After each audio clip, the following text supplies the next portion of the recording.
Good morning and welcome to the New York City Council hearing of the Committee on Transportation and Infrastructure. At this time, can everybody please silence your cell phones? If you wish to testify, please come up to the sergeant's desk to fill out a testimony slip. Written testimony can be emailed to testimony@council.nyc.gov. Again, that is testimony@council.nyc.gov. At this time and going forward, no one is to approach the dais. I repeat, no one is to approach the dais. Thank you for your cooperation. Chair, we are ready to begin.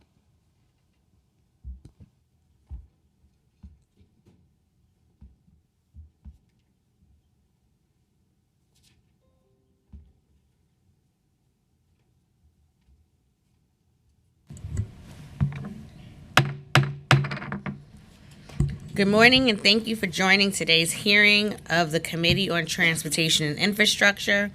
Today's hearing will focus on hard infrastructure within the city, from the nitty-gritty of street and sidewalk repairs to bigger picture questions about how budget cuts may impact our infrastructure. As we have covered in previous hearings, DOT plays a critical role in ensuring the safe, efficient, and environmentally responsible movement of people and goods in New York City. The upkeep of our hard infrastructure is critical to that mission. Crumbling roads and sidewalks not only undermine the economic vitality of this city, but they pose risks to our many road users. It is worth reciting some numbers as context for today's discussion. DOT currently oversees 6,300 miles of streets and highways, over 12,000 miles of sidewalks, and approximately 800 bridges and tunnels throughout the city. In addition, DOT installs and maintains nearly 1 million street signs, 13,250 signalized intersections, over 315,000 streetlights, over 350 million linear feet of markings, and 2,600 automated enforcement cameras. Needless to say, managing this infrastructure is no small task, and as the recent mayor's management report revealed, there is still much room for DOT's improvement. I want to point out some key data points from that report issued earlier in September. According to the MMR, 77% of streets in New York City received a pavement rating of good. While on pace with fiscal year 2022's rating, I want to understand how we can move this number upward.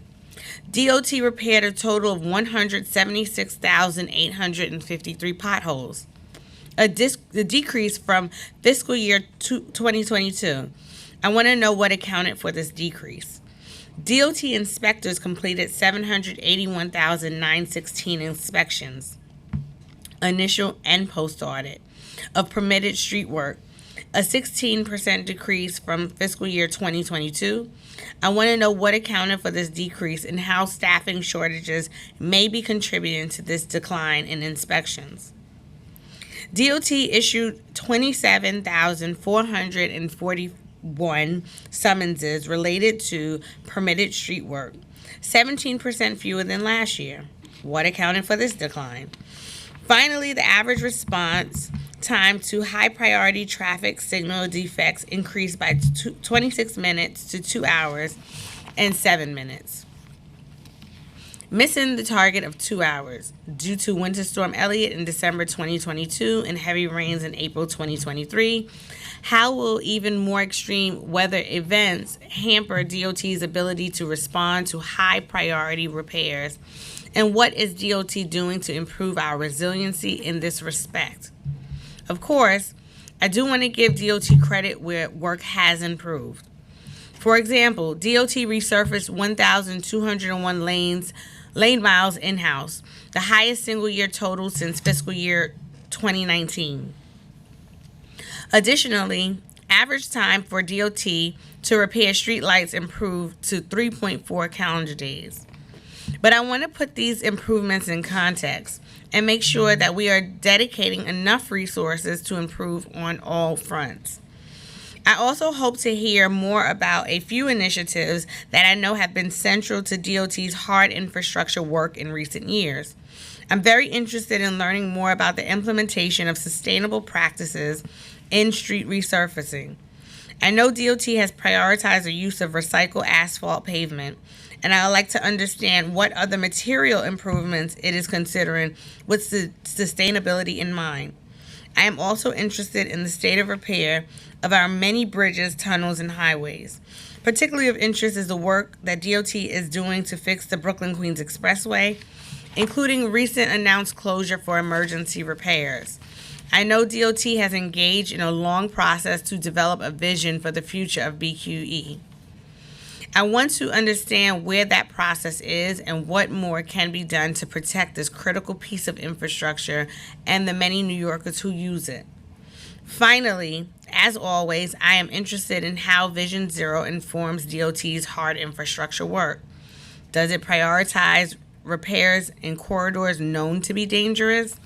Does it do any special monitoring of such corridors? These questions must be front and center. Our streets are less safe when our infrastructure is in a poor state of repair. In addition to the oversight portion of today's hearing, we have a number of bills on the docket, some of which are directly related to hard infrastructure. Intro number 481 would streamline sidewalk repairs while also ensuring redundant work is not performed by property owners and DOT. Intro number 596 would ensure that DOT fix curbs that pose a safety hazard as part of its resurfacing projects. Intro number 905 would streamline and improve notifications to community members about DOT street resurfacing work. Finally, intro number 1077 would build upon a bill we passed last year regarding public bathroom facilities by requiring that a report be developed for the installation of public bathroom facilities at locations required to be identified by local law 114 for the year 2022. I look forward to hearing from DOT, advocates, and members of the public regarding the oversight and legislation at this hearing.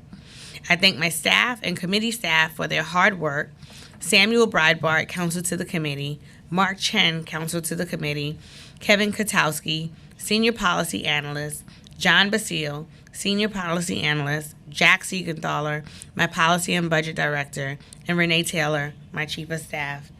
I'd like to acknowledge that we have also been joined by council members Lee, Ressler, Carr, Kagan, and Joseph. We'll now turn to Councilmember Joseph for remarks on her bill. Thank you and good morning. Good morning, Chairperson, Councilmember Brooks Powers, and honorable colleagues of the council. Today I'm pleased that you, esteemed members of the Committee on Transportation and Infrastructure, are hearing my bill, Intro 1077, which was introduced in collaboration with Mark Levine, Manhattan Borough President. Intro 1077, which is part of my bathroom bill initiative package, is a local law in relation to capital plan and timeline for installing public bathrooms in New York City. This bill would require that the mayor designate an agency or office in coordination with Departments of Parks and Recreation and the Department of Transportation to develop a report that proposes a capital project plan, implementation timeline for the installation of maintenance of public bathrooms facilities. Each site would be identified pursuant to the introduction of number 258A, a local law that reports on suitable locations for installing public bathrooms. This bill was passed and adopted last year. The report would further propose a scope of project, estimated cost, potential funding sources, and appropriate maintenance schedule for each facility. The bill would require that the lead agency office to consider relevant population data and social equity indicators to consult with qualified city entities regarding foreseeable challenges to the facility's installation and maintenance. As the Borough President Mark Levine said before, and I repeat it here, the trouble of deficit public restroom is more than an inconvenience. It's a matter of equity, public health, sanitation, and basic human rights. In hearing this bill and getting it passed, we are showing New Yorkers that we've been listening to their requests on this issue and are demonstrating our commitment to their well-being. Furthermore, we are telling visitors and tourists that we really welcome them to our great city. I'm looking forward to hearing testimony from city agencies, different groups about the bill. Again, thank you for collaboration and hard work on behalf of all New Yorkers. Thank you, Chair. Thank you. Next, we'll hear from Councilmember Lee. Thank you so much, Chair, and thank you so much, folks from the Department of Transportation, for being here with us today. And thank you so much for taking the opportunity to hear out this bill that's being proposed. And this is an issue that's very prevalent in my district because we have a lot of trees, which I'm grateful for, a lot of which were planted back in the day and didn't really take into consideration how big the roots would be growing. So it's causing a lot of issues both with the sewage pipes as well as the sidewalk repairs. And I know that Parks has their the program to help out with the trees and the sidewalks. But, this is a bill that we're proposing which will hopefully facilitate more interagency communication and work through the pavement repairs. Because I've heard this multiple times from people I know both personally as well as in the district who, because of the roots, they do fix the sidewalks, but then because they're not allowed to touch the tree itself, they have to get the city to come in and do that, and then they repave it. But then what ends up happening is the roots then grow again, and then they have to fix the sidewalk again not too long after they've already spent thousands of dollars repairing the sidewalks in front of their homes. So, we're hoping that this bill will help to at least address some of those issues and really improve the interagency communication. And I just thank you for hearing out the bill, and I look forward to hearing your response. So thank you.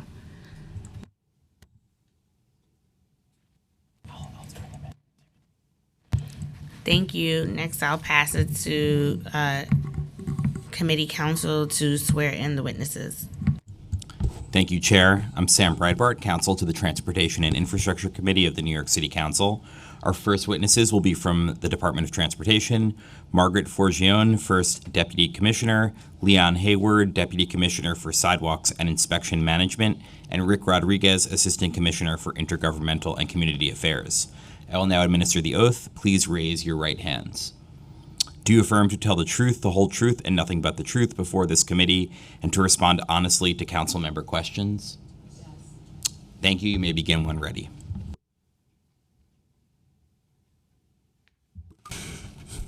Good morning, Chair Brooks Powers and members of the Committee on Transportation and Infrastructure.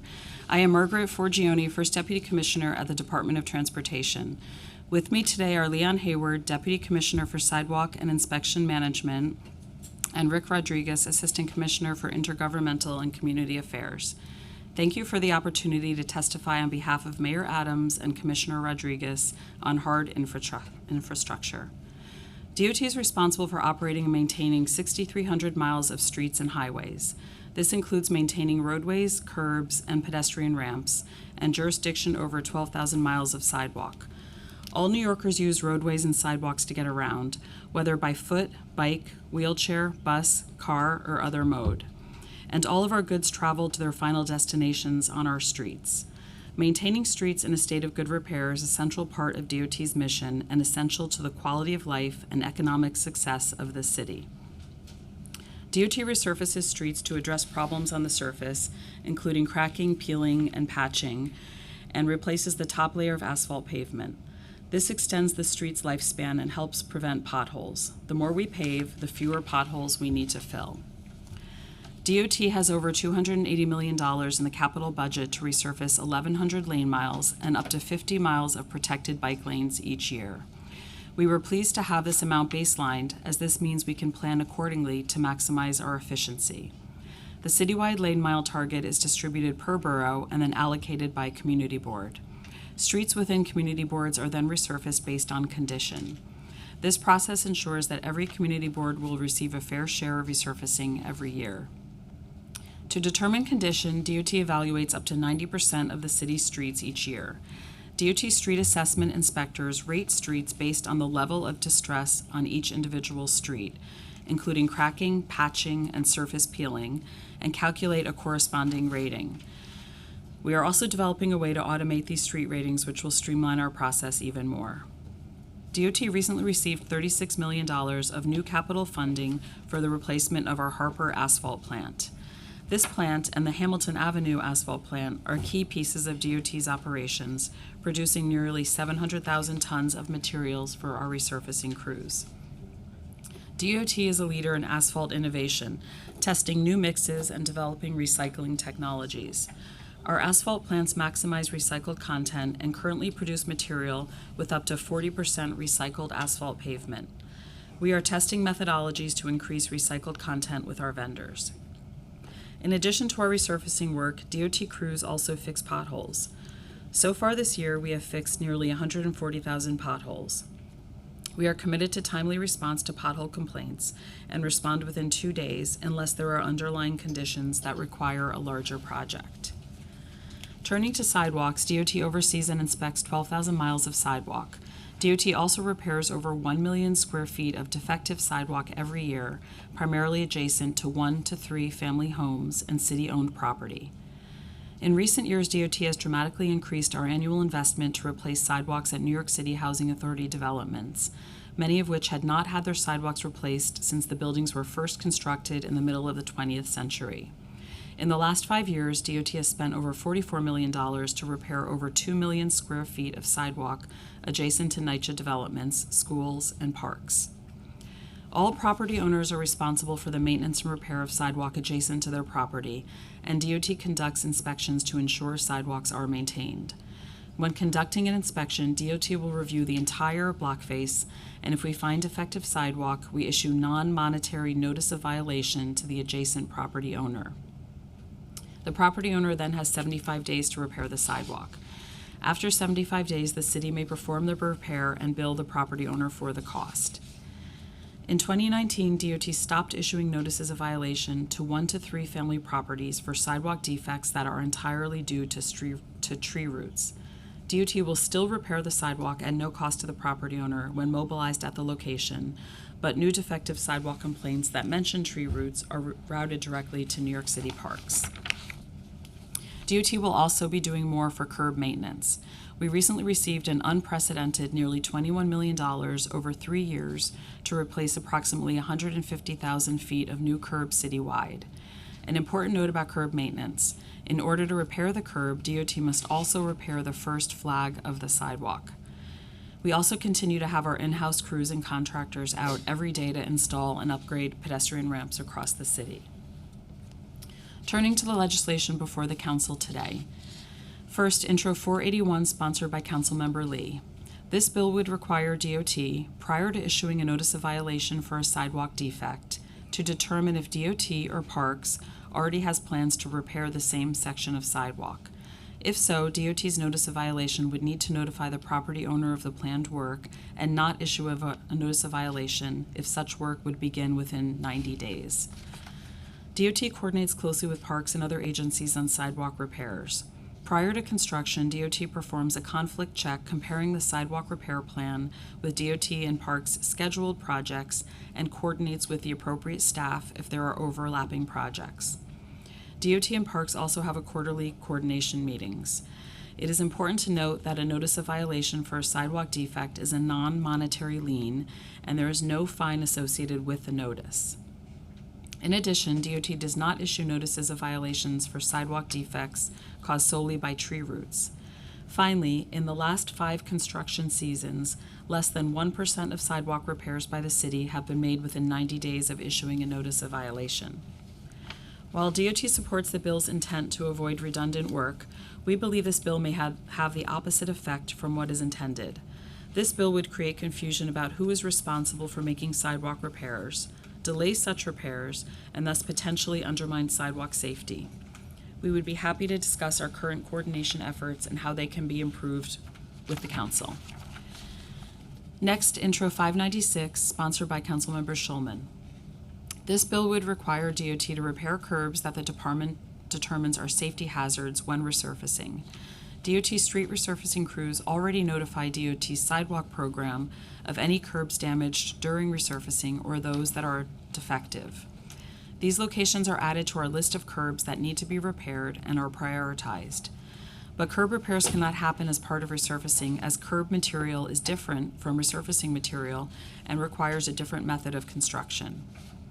DOT shares the council's goal of maintaining curbs, and we were pleased to recently receive an unprecedented amount of nearly $21 million over 3 years to replace about 150,000 feet of new curbs citywide. As always, we welcome your feedback on particular locations of concern. Next, Intro 905, sponsored by Councilmember Brannan. This bill would require DOT to finish street resurfacing within 2 weeks, including milling work, completion of utility work, and paving. If additional time is needed beyond 2 weeks, DOT would need to notify the surrounding community about why more time is needed and provide an updated timeline. While DOT works hard to mill and pave as quickly as possible, we do not support this bill as written. We must give utility companies, plumbers, and our sister agencies sufficient time to make repairs under the asphalt, and are concerned that the outreach requirements would be burdensome. We coordinate extensively to ensure the time when a street is milled is well used. Without this necessary time for repairs, more cuts would need to be made to roadways in the future, which would make the whole process less efficient. We all want to avoid the situation where a newly resurfaced street needs to be cut into for repair right after it is resurfaced. To give a recent example of why this is important, in April, we were resurfacing Union Street in Brooklyn when we discovered a water leak after milling the roadway. DEP secured an emergency work order, and DOT waited for the pipe repairs to be completed before paving. In all, it took 21 days from beginning of milling until the end of paving. Aged underground infrastructure creates a unique challenge that our resurfacing crews encounter regularly.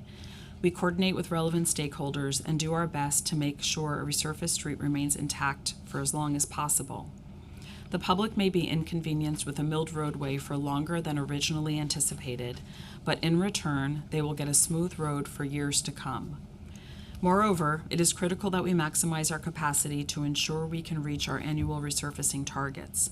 The pace of paving is faster than that of milling, so we must have enough areas milled in order to spend our resurfacing dollars well. Finally, Intro 1077, sponsored by Councilmember Joseph. This bill would require the city to propose a capital project plan and implementation timeline for installing and maintaining public bathrooms at the sites identified in the Local Law 114 of 2022 report that is due at the end of the year. This administration is committed to increasing access to public bathrooms. We look forward to discussing the specifics of this legislation with the council after we release the report. In conclusion, I would like to thank the council for the opportunity to testify before you today on our work to keep the city's roads and sidewalks in a state of good repair. We now welcome your questions. Thank you. I just want to add that we've been joined by Councilmember Lewis, who we wish a happy belated birthday. You're right. I want to start with my questions centering around equity, of course, because you know how I feel about that. But it's good to see you all, and thank you for being here. So, many of the neighborhoods with crumbling infrastructure, potholes, cracked sidewalks, and failing streets are predominantly minority neighborhoods and poor neighborhoods, particularly those in outer boroughs.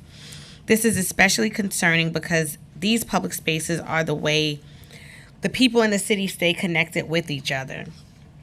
Does DOT keep track of metrics such as time to fix potholes, resurface streets, and fix traffic signal defects disaggregated at the community and neighborhood level?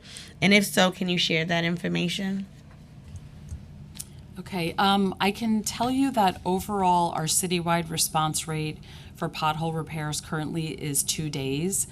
So as we get in complaints either from the public or from our own workforce, from multiple places, on average right now we're able to repair potholes within 2 days. That's across the city. I don't have with me statistics on specific neighborhoods, but we're very consistent from neighborhood to neighborhood on pothole repair. On resurfacing, the amount of resurfacing lane miles is allocated by borough based directly on the number of lane miles within that borough.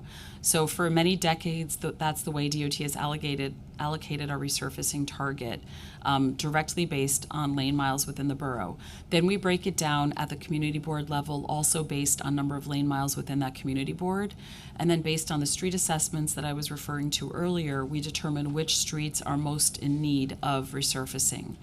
We have approached milling and resurfacing that way for decades. So we have consistent streets across the borough.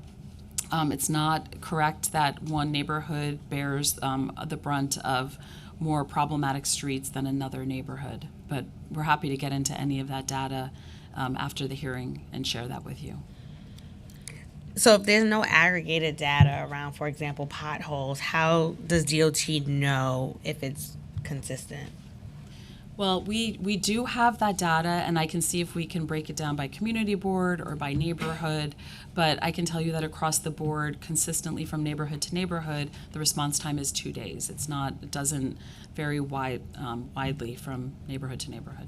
It would be good to just have that information. And does DOT take into account its priority investment areas, which it implements as part of the streets plan when sending out repair crews for regular street maintenance? We send out repair crews in every location that is needed, and we have examined our work across the priority investment areas to confirm that we're delivering service in an equitable manner, and across the board for different metrics, we have confirmed that that is the case. So I'm just so I'm clear, because I don't think I fully understood. Is DOT taking into consideration the priority investment areas when sending it out, considering that that's a part of the streets plan? Okay, and that's a priority in itself with DOT, but then you have regular street maintenance. Like, does one impact the other, or are you looking at them like in two different lenses? Like how? Yeah. So for regular repairs, some of the ones that you indicated, pothole repair, resurfacing, signals, signage repairs, we send out crews across the board. We're as responsive as we can be. When we're doing our critical safety work, we're very much also paying attention to the priority investment areas to make sure that we are properly addressing the needs in those neighborhoods.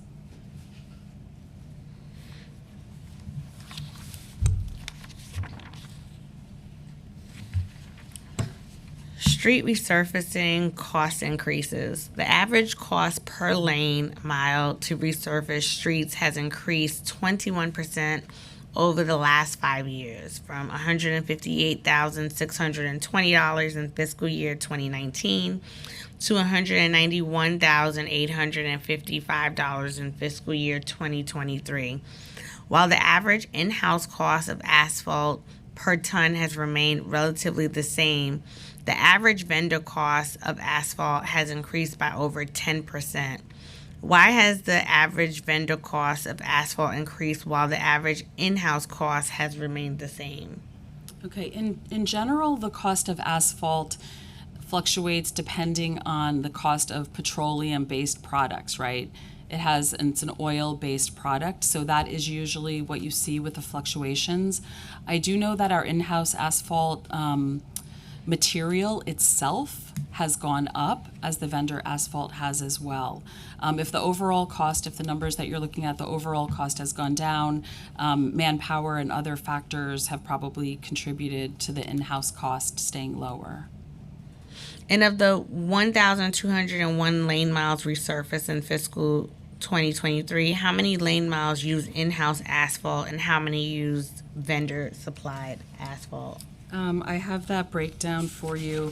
It's roughly 50-50. I can get that in a moment.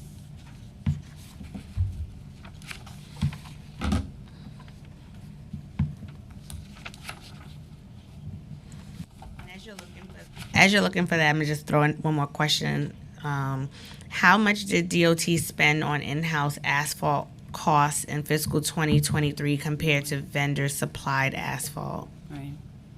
Oh, I'm sorry. Can you repeat that question? How much did DOT spend on in-house asphalt costs in fiscal 2023 compared to vendor-supplied asphalt? Okay, I don't have that number with me right now, but we will follow up and get that for you. And then in terms of the amount of asphalt produced in-house versus purchased, it's roughly 50-50, but we will get the exact breakdown for you.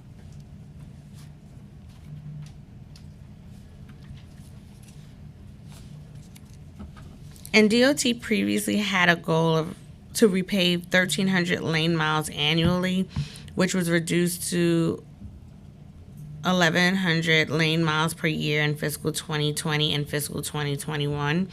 Last year in fiscal 2023 budget response, the council urged the admin to increase baseline funding for street resurfacing by $45.1 million to allow DOT to repave 1,300 annually. This funding was not added at adoption.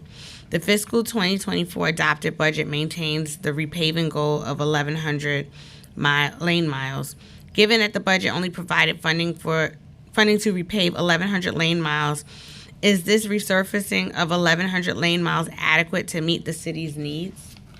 We believe 1,100 lane miles is a very good target for us to have. We're very happy with that. And as I mentioned in my testimony, that figure has now been baselined, meaning we can predict that we're going to keep doing it year after year. With previously the amount fluctuated, it could go above, as you indicated, 1,300. It could go way below, which all of a sudden left us in a position we didn't want to be in. So we feel like the consistent 1,100 is a very, very good balance, and will keep our streets in a state of good repair going forward. And although last year we had a mild winter, what will happen to our streets if we have a more typical winter season? Does the department have the staff capacity to repave additional lane miles beyond the 1,100 in fiscal year 2024 if roads fall into disrepair? Well, if we do have a worse winter, we would look at obviously repairing more potholes, doing more maintenance type repairs, which can be, sometimes we refer to those as strip paving, which are larger patched areas. We would not be able to greatly increase our lane mile target. Often we go a little bit over, so we'd probably be able to do that. But even if we had a harder winter, we would be able to manage the resurfacing that we would need to. Until you feel that the agency has the adequate staff capacity for that in the event of a Well, the staffing that we have in our roadway division for resurfacing is to handle the 1,150 lane miles a year. Like I said, we usually do go over that a little bit. We can also do some more extensive repair work if we need to with that staff. So we feel that would take care of the issue. And after performing an in-house resurfacing, what is the average length of time before DOT repaints street markings? And if there's a delay, why? Because I've seen where we've seen roads milled, but then there's no lines for quite some time after. Right. So we have the roadway markings are done mainly by contract forces. We have contracts in every borough. As we complete resurfacing, we give the orders to our contractors to do, but what we do is we prioritize large roads, two-way traffic, complex street geometries where you really need the markings down as soon as possible. So we seek to get them out to those roads as quickly as possible. Are those two separate contracts? Like is one doing the milling, then a separate contract doing the road marking? Yes. And does DOT work to make sure that they coincide? Because even with parks, I noticed when they prune the trees, you'll have the shrubs in the street for weeks, but then I was told it's a different contract, and so they have to wait for that next contract to come and do that phase of it. Right. So is there coordination that's We're taking very place? much orchestrating the whole thing. So we do some of the milling ourselves. We do some by contract. We then do the paving ourselves, and then we give the markings to a different contractor. But we're overseeing that road every moment of the operation. We're making sure after it's milled, if it needs to be swept and kept clean, to keep the dust down, that we're doing that. We're watching what the utilities are doing, which I know we're going to discuss in further detail, to make sure that work moves ahead. And then we're very much making sure that the moment the road is done, we are giving it to a contractor. Sometimes we have a lot of roads to mark, and that's why we will always seek to prioritize the ones that need to get done ASAP. But if any of you ever see roadways that you're finding are not marked in a timely fashion, or you're concerned about, if you can let us know, we would always appreciate that. Thank you. I'm going to yield to my colleagues. I'm going to come back with questions. So first we'll hear from Carr and then Ressler. Thank you, Chair. Appreciate you having this important hearing on these really critical issues. Deputy Commissioner, always great to see you and your team. I want to talk a little bit about Councilmember Brannon's bill, but I'll just start by saying, I agree with the chair's call for additional lane miles. I think 1,100 is great, particularly when you think of the Bloomberg administration, where I think there was under 800 lane miles a year resurfaced at certain stages. So this is a vast improvement. But as we approach the pandemic, DOT was set to resurface more than 1,100 based on commitments of the previous administration that had to be set aside in order to make up for those, we'll call them deficit years. And I think it's important that maybe in the next fiscal year we try to do 1,200 or 1,300 at least once, so that we can make good on that commitment from a few years ago. But I want to talk a little bit about the time between milling and resurfacing. Bless you. If your partners in the utilities and other companies were not a factor, what would you say would be the goal of the agency between milling and resurfacing? The ideal length of time? I would say it'd be about 2 weeks. So 2 weeks is what you'd like to do if there was no complicating factors from an external force. Roughly about 2 weeks, I would say. So given that's what the goal of Intro 905 is, and that it's in no way requiring the agency to actually do the work, we require you to either do the work or inform the community stakeholders that there's going to be a delay. I'm wondering like what the real issue is, especially when I don't think the agency would ever just resurface a street so they wouldn't have to send out a notification. So this issue of, it may end up with more emergency street cuts, which I hate when they cut into our protected roads, that doesn't seem to be a likelihood. Could you comment on that? Of course. And thank you. We totally agree with where you're going. We understand why this is important. Anyone who lives on a block and the roadway has been milled for days on end is very frustrated, and we understand that, and we don't want that. But the thing we most don't want is to not have that important work done. So maybe we should talk for a moment about all the work that does take place during that time period. So we have the utilities, whenever we coordinate with them very carefully so they understand when milling is taking place. They assess once the street is open if there's anything that needs to be done. Sometimes, as I mentioned, we find a water leak. Sometimes there is a minor gas leak, which is actually an excellent time to find that, because that work can be done before the road is quickly repaired, and that problem potentially grows worse and could present a safety issue further down the line, months and even years ahead.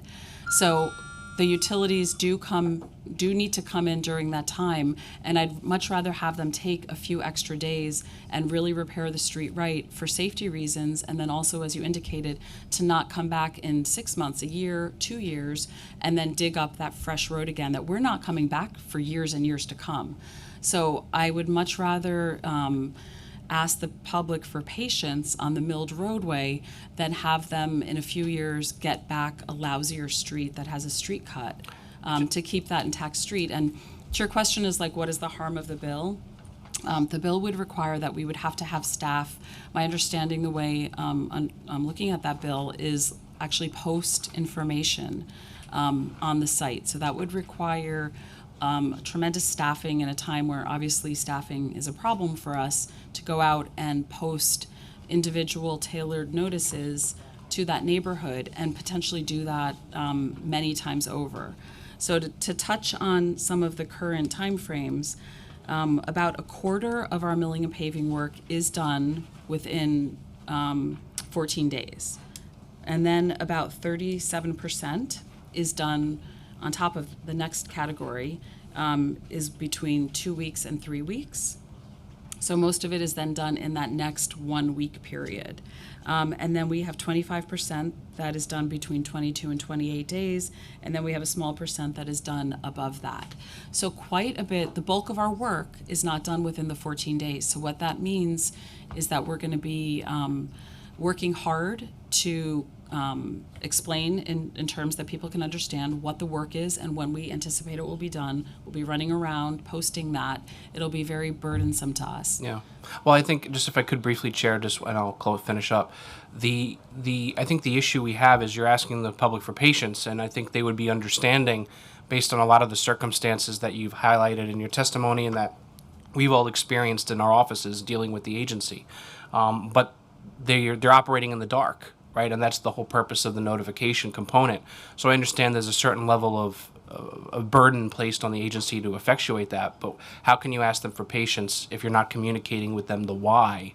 And it could be a very good why as to why the project is delayed, particularly in those circumstances where you even go beyond the third week. Right. Maybe we can talk with you more about this bill and figure out if there's a way we can do better at communicating. We're very much open to that. We can Thank you. always do better at that. Thank you, Councilmember Carr. And, to the point that I believe Councilmember Carr was making, the bill allows for exceptions as long as it's, posted online. So I'm not sure if, a matter of the public being patient or anything, like all of that is kind of factored into the way, like I take into account this legislation. But next we'll hear from Councilmember Ressler, followed by Joseph. I think it's your birthday. Yes. Happy birthday, Margaret. Thank you. Oh, happy birthday! I don't know what kind of commissioner would send you here on your birthday. Like, I didn't tell him. I know how eager you are to see our chair and the fine members of this committee, but like, geez, it's your birthday. I mean, oi.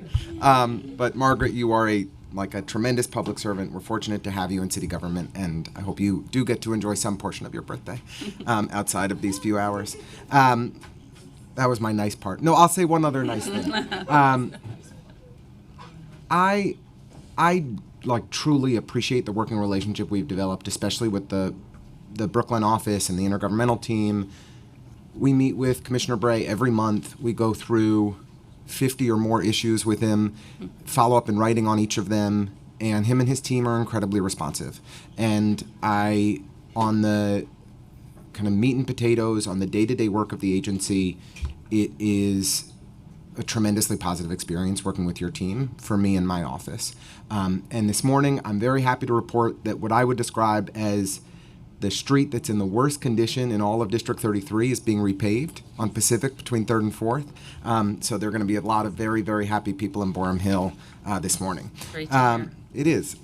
It took some work because there's a school construction authority project that is going on forever on that block, but DOT agreed to repave around it, which we appreciate. So thank you.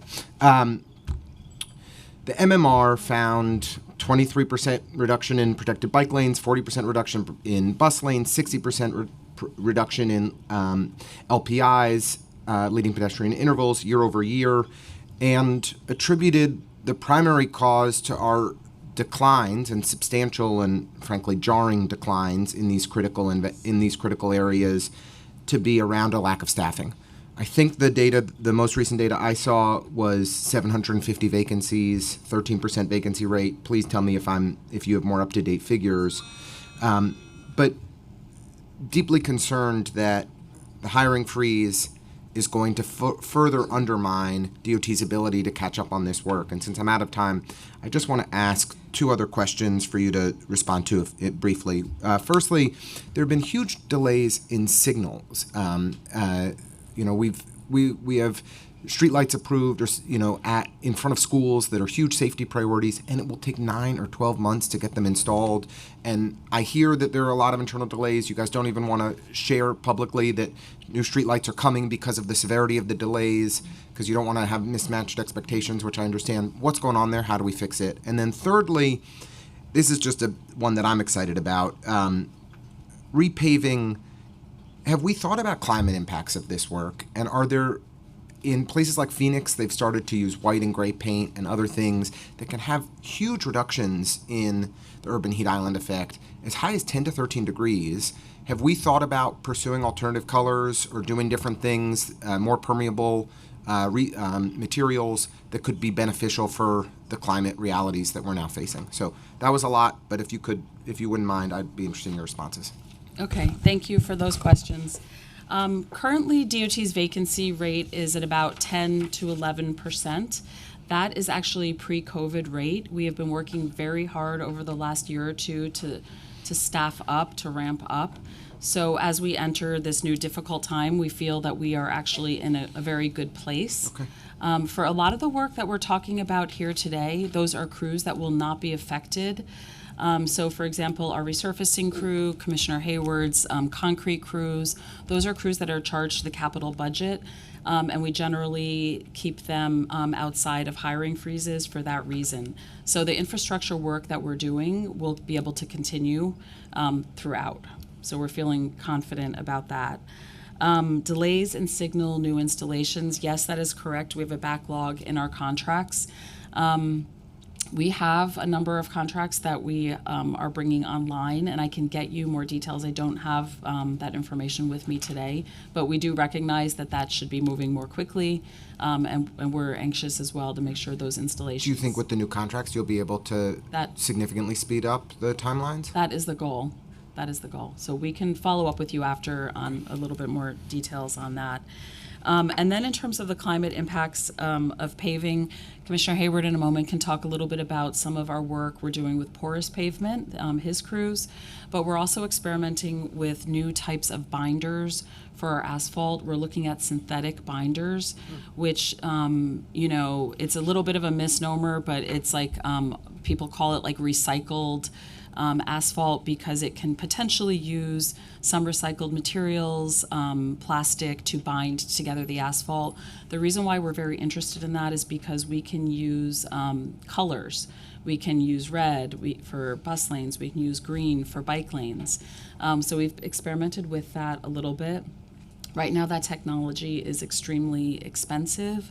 A lot of the material actually comes from Europe because they're the ones working with that now. So we need to generate like a market within the United States, and what better, city to start that than New York City. So we're very interested in doing that, and we can share more details of those pilots that we've done. But maybe Commissioner Hayward can talk a little bit about porous pavement. Yes, so a few years ago, we've been experimenting with porous slabs in the gutter of locations where we've had some ponding concerns, and we were using this in order to help alleviate those concerns, even when we couldn't really place another catch basin to try to address it. So that has been very promising to us. We've also had two projects over the past last construction season, one actually on Bristol off of Pitkin, and the other on, I believe it's Remsen, near Glenwood or something like that. Talking to the right people here. Both of those projects are next to schools. In fact, we put those in the ground, not this season, but the previous season, and those are proving to be very successful in terms of getting the water to drain into the soil rather than running into the sewer system and, actually currently there. We have another project that we're interested in doing, and that one is on, I believe it's East New York in front of the pool. There's a housing complex there. There's a swimming pool there. Right now, there's major sewer work that's going on there, but we do plan on doing the sidewalk in porous material in front of that pool to, again, expand the type of projects that we've been experimenting with and seeing where we can go them further. Now, also, DDC, working on our behalf, has been doing a lot of porous work in the curb on projects that they've been doing. And we can get a list of those projects that they have been doing. And so the projects that we've been doing in-house, they're small. What DDC is doing, they're doing entire blocks. They're doing a whole curb lane of entire blocks to put in porous concrete so that, the water can drain into the soil rather than drain into the sewer. And that's the whole goal of using the porous concrete. But we can work on getting a list of projects that DDC has where they're doing that.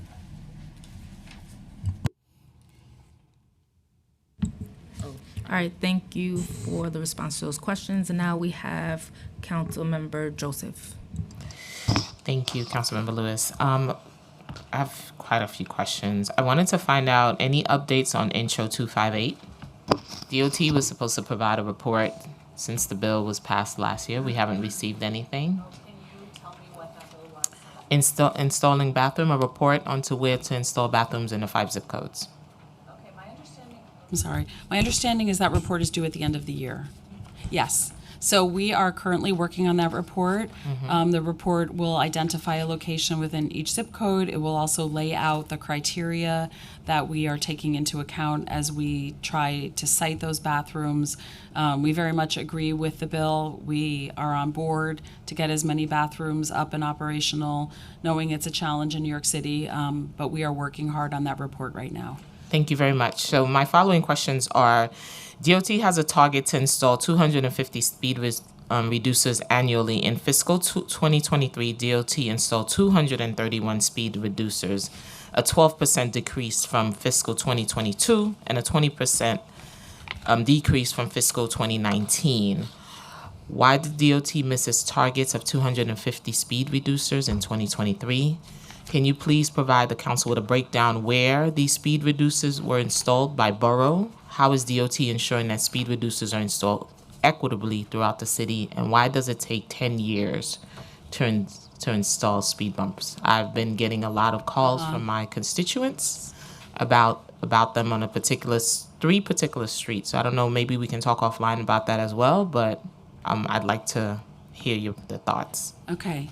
Thank you for asking that question. We care very much about speed humps too. It's a very good way for us to address conditions specific to a certain street, a certain neighborhood. Currently, we have 2 speed hump crews. Last year, in fiscal 23, they installed 549 speed humps. The challenge with speed humps, and probably stating the obvious, is that every time you mill and pave a road, you have to put them back. So not only are we doing the new ones that are newly qualified, we're also reinstalling the ones that we took out for milling and paving. So we're doing double work, which is good. We want to be able to do that, but it slows us down. So last year we did about 197 new installations, 321 reinstalls. We also did 20 raised crosswalks and 11 speed cushions, which are basically speed humps for a route that has buses on it. We just this month, in order to address this concern, which we've heard from you and a lot of your colleagues, we have actually begun training additional staff within the agency to install speed humps. So what we're doing is, instead of these 2 crews doing all of the work and seeing how much we can pull out of those 2 crews, we want to spread the wealth and have other people be able to do this work as well. So we're currently in Queens. We have a big backlog in Queens. We're training our Queens crews to be able to assist the speed hump crews and do speed humps on their own. So we're starting with Queens, and then we intend to work through the other boroughs, bringing a lot of other people into the speed hump work, and then get down that backlog. And you'll be able to share a breakdown. You'll be able to send us a report, as I mentioned, and equitable. It has to be equitable, and we're not seeing that. And this is one of the things I know the chair is very passionate about, as DOT does the work throughout the city, that it's equitable and it's meeting the needs of every neighborhood. Thank you. Absolutely.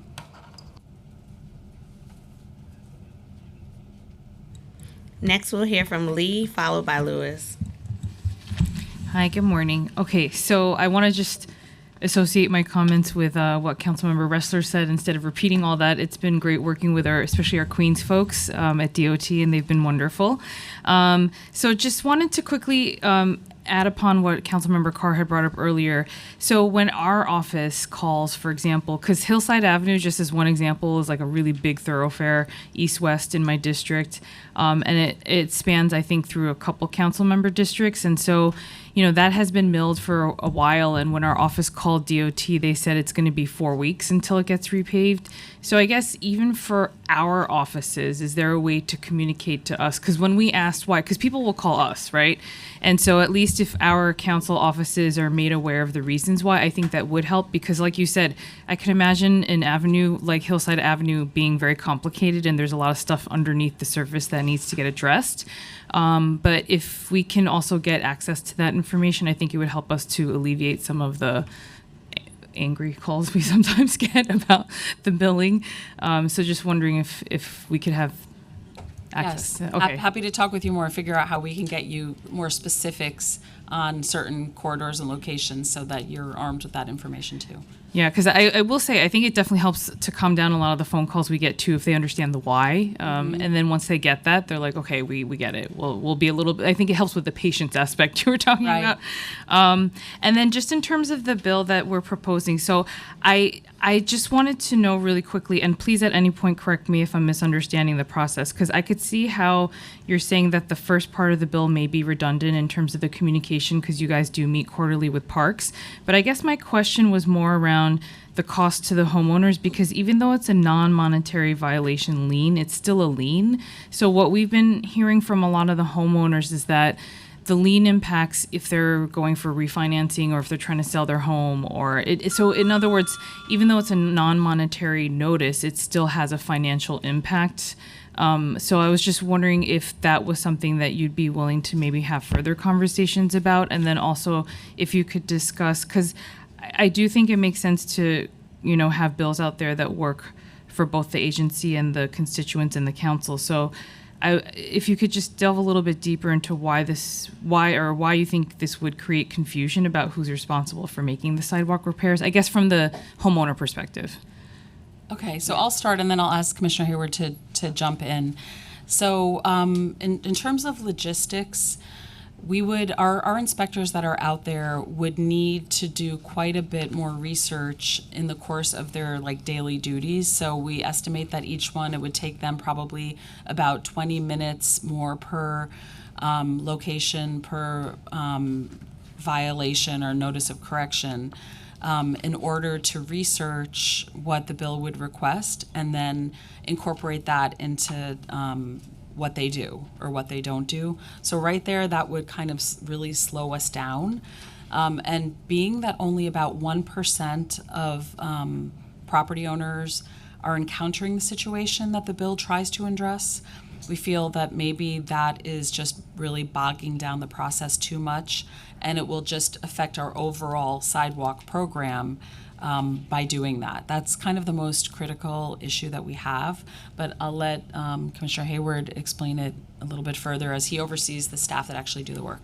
Right, and also it's important to understand it, and sometimes maybe it's an education thing as well, and it was talked about in the testimony how the repair of sidewalks that are damaged by tree roots, if you allow us to do it, you will not be charged for those flags. You will be charged for damage that are not associated with the flags, but you will not be charged for the flags that are associated with the tree roots.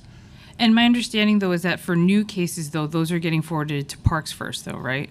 So what happens when people send in a 311 complaint and it has tree roots, it will go to parks. And they will do their assessment and determine how they can rate it and prioritize it on their work. But what tends to happen a lot of times is we may get called to that block, right? Maybe not to that property, but to that block. But when we go to a specific block, when we go to a specific location, we inspect the entire block. And we may end up giving a violation to someone that may have applied to the parks program that has defects that are beyond just the tree. So that person will get a notice of violation from us, and in our material, we will explain to them that any damage that's caused by tree root, if you allow us to do the repairs, you will not be charged for it. Now, another issue you talked about was the lien. If people are refinancing and the property is staying in their name, we have been able to provide them with a letter so that they can complete the refinance program. However, if they are turning it over, then actual work has to be done or funds have to be put into escrow, right, for them to continue the process on. So, we've been available to help people through that process, not only in the material that we mail to them, the material that we have on the website, Also, if they call into our office, we've been able to provide information as well. Okay. And, yeah. and perhaps coming out and explaining what we do is something that could be valuable to your community. Yeah, maybe I just have all the 1% of the work all in my district. I mean, because I will tell you, it feels like a lot more because that's one of the main calls that we get. So I do want to talk about it further, but I know that time is up. So, but I would love to continue the conversation because this is really a big issue. Yeah. Next, we'll hear from Councilmember Lewis, followed by Narcisse. Thank you, Chair. Thank you all for being here. Happy birthday, by the way. I hope you do enjoy it today. I have two quick questions, and Councilmember Joseph did highlight the speed bump question, but the first question I had is in regards to milling and paving. And I wanted to know, do you have a project manager that manages emergency work versus scheduled maintenance that needs to happen for milling and paving? I'm only asking that because as I saw the back and forth in the conversation and your recommendation for the community to have more patience, if you have the information in advance, you have time to notify the community. If it's emergency work, it's different. So a project manager should know when there's scheduled maintenance work that has to happen so that they can notify the community, therefore they'll be patient. But if they're not aware, then you'll have disgruntled constituents. And I'm mentioning this, and if you could answer the project manager question, because Kings Highway from Church Avenue going all the way into Brownsville, for some time now is being repaved. But then you have trucks and cars that are being damaged, and the community board states that they were not aware of the repaving.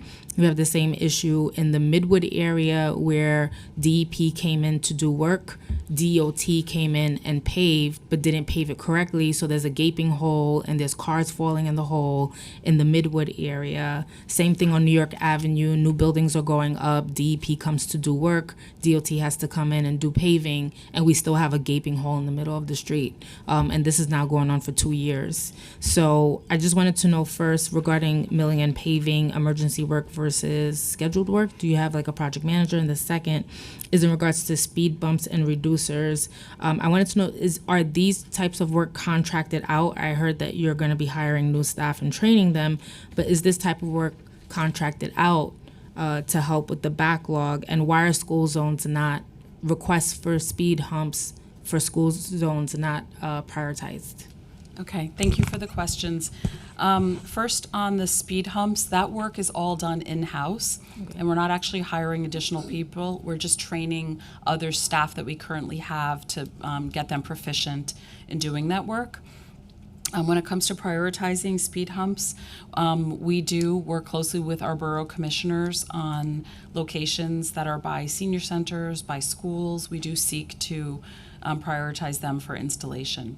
And so if you ever have any that you know we've approved that are very important to you, please let our borough commissioner know. We will try to get those done as quickly as possible. So we've given it to the borough commissioner. We're going on maybe 4 years with school areas that I have see. not. And do you know offhand, were those already approved? Only one was approved. The others are just pending. So Okay. we don't. You want have to that write me a information. little piece of paper with the locations and give it to me today? I'll make sure you get Okay, we'll make sure we follow up on that. Thank you so much. And then in terms of project managing, it's interesting your question because I think it conveys part of the problem with street work. What you were talking about was a mixture, I think, of DOT milling and resurfacing, which is very routine, and then other repair work in the street that usually has nothing to do with DOT except that we oversee it. Right. So we do, for our own work, we very much have project managers. And if they know that, say, Con Ed or, Empire City Subway or Not Grid or somebody is coming in to do work, probably we should do better at conveying that to people that, hey, at this location, it turns out there actually is some extensive work. It will take a little bit longer. So I would like to see if we can provide more feedback to the public so they're aware of those. But some of the ones you're describing sound like emergencies that take place. The entity, whether it's DEP or a utility company, comes to us for a permit. We issue them a work permit, and we do keep our eye on the work. So, for example, if we tell them they can only work overnight, we'll watch and make sure they're complying with those stipulations. If we tell them they can only take one lane, we'll also check on that. If that is the kind of work that people are seeing and getting frustrated with, that it's there week after week, that's something that we can help address and go back to the utility company, the city agency, whoever it is, and try to get more information, speed it along, or at least have a dialogue. Right. So each location is slightly different. Unfortunately, there's many hundreds of thousands of street cuts a year in New York City. So there's a lot of entities out there doing work. Yeah, which we're fully aware of. I think the problem is after that entity is gone and DOT needs to come in, the work that's done by DOT is not fully complete, or there's issues with it. And we have to go back now to the borough commissioner to ask them to come back out. Oh, and well, let complete me the work. explain that. Like when somebody comes in and cuts the street, we never come back and clean up their mess. It's their responsibility to leave the street in a perfect condition. Right. Yeah. So what I'm saying is when DOT comes in, they do the work, but it's not fully complete because now you still have parts of the issue. And I could email you Okay. just so you can see what I mean. Got it. Thank you. Okay. Yeah, I think it would be good if you give us some locations, because we also do have our HICO inspectors that go out and they coordinate with both DEP, DOT in-house, and whatever utility that may be involved in that particular thing. So if we can get locations, we could really kind of understand better. Okay, thank you. Thank you. And we've been joined by council members Areola and Yeager. Next, we will hear from Councilmember Narcisse, and then I'm going to go into another round of questions followed by Councilmember Yeager. Good morning. If I know how to sing, I will sing happy birthday for you, but happy birthday. Thank you. Enjoy your birthday. Coming back to street reducers, right? The humps that we're using for the turning, calming of the street corner. They are falling apart. Do we have plan to upgrade the materials that are being used right now? Right, so those are the plastic strips that we use for left turning treatments to calm the vehicles that are turning. Right, sometimes they come dislodged over time. We are looking at all sorts of different types of items that we can utilize, whether it's to protect bike lanes, whether it's for the left turn calming treatments. I don't know offhand if we have something else we're proposing for that location, but if you do have any that you see, we can make sure we get them repaired right away. What I like, you mentioned somewhere, sometimes we don't have to reinvent the wheels because I've realized in Europe they are doing much better, and I'm happy that you're looking into that because the calming street, I'm thinking about that we can even use it for the middle of the street too if we cannot get to the solid bumps because our street safety is a problem, especially I heard my colleagues mention around schools, around senior center, or if we can use those temporarily, I don't know, that we can actually increase our street safety. That's what I'm thinking, if we could use them, because we have a lot of requests in my district. And the vacancy, how is the vacancy doing? Because I'm always concerned when people talk about vacancy, because if you don't have the body, the work's not going to be done. So how are we doing with that? Right now, our vacancy rate is about 10 to 11%, which is what it was prior to COVID. We worked really hard over the last year and a half to staff up as much as possible. So we're in good shape right now. Very good. So now when I call, and thank you, you've been very kind to us. 102nd Street by Nasha houses that I have, Bayview houses. If you can look at those streets, they're horrible. Especially by Shore Parkway, we have patches and on top of patches, and never really can get a nice street done around Shore Parkway and Bayview and Rockaway Parkway as well, which is an exit that's very busy. For me, I think it should have been done already, but I'm patient, but that patient is running out because it's bad now. It's a lot of pothole. Garrison Beach, let's talk about sidewalks. I realize the city, I know part of it is park, but I'm saying some of the constituents are complaining. It's not only the park part, it's the street falling apart, pulling all the sidewalk off. So when the folks are getting tickets, it's not a fun game anymore. So how are we doing with our sidewalks around the corners and around, away from the parks as we're getting to the streets? So we respond to complaints in terms of sidewalks repairs, right? So when we get complaints, we'll go to a location and we'll issue notice of violations. And every year we have contracts that go into either 3 community boards in every borough, and we do sidewalk repairs. I'm not sure what community board that Garrison Beach is in, but we 15. 15. So we will find out the next time we're coming into 15, and at that time we will go in and we'll address all the violations that we have there before we come out of that community board. And before I finish, Church Lane by Remsen by the cemetery been a big problem for us for decades. And you will see right now, if you go there, there's a big river. Even a car, normal flat car cannot get through. And it's off the map of New York City. So for me, if there's a sign, I spoke to the commissioner before, those folks are not letting go on that one. So I really, Margaret, please, we need to look into this. It's unfair to the people that live around this for decades that have been dealing with it. It should be in the map of the city because they get tickets. They get the street alternated parking, but yet it's not in the city map. And I think that we should do better as a city of New York. So thank you, Chair, because I know that we got to run, but I appreciate your work, and I'm going to be giving you more calls because we need to do better for New York City. Thank you. Thank you. I'd like to acknowledge that we've been joined by Council Members Rivera and Williams. I want to just delve into resiliency of our street infrastructure. New York has experienced the adverse effects of climate change firsthand, as once-in-a-century storms like Hurricane Sandy and Ida continue to devastate the city with alarming regularity.